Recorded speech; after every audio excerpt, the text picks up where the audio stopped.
Hello everyone, I'm here today to review the 1080p hidden button camera.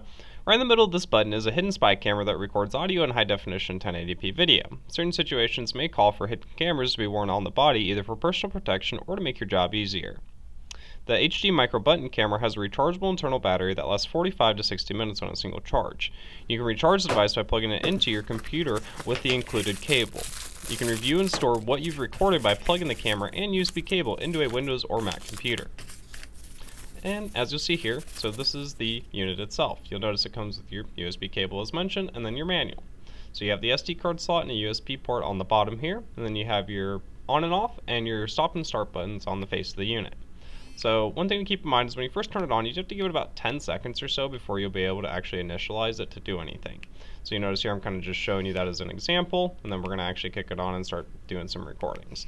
So now I'm just kind of giving you an example as to the motion recording and what it would look like there. I'll show you a couple snapshot pictures, and then I'm going to show you how to make a continuous video. Once we finish this up, we are going to go ahead and take it up to the front and do a quality demonstration.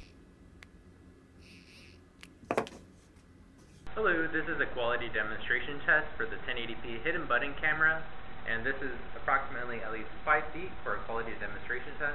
Keep in mind all the video and audio you're currently hearing is being recorded by the button itself. This is at least 10 feet for a quality demonstration. Right here would be at least 20 feet. And this right here would be at least 30 feet. And of course, if you did appreciate the content, don't forget to like and subscribe for future review videos.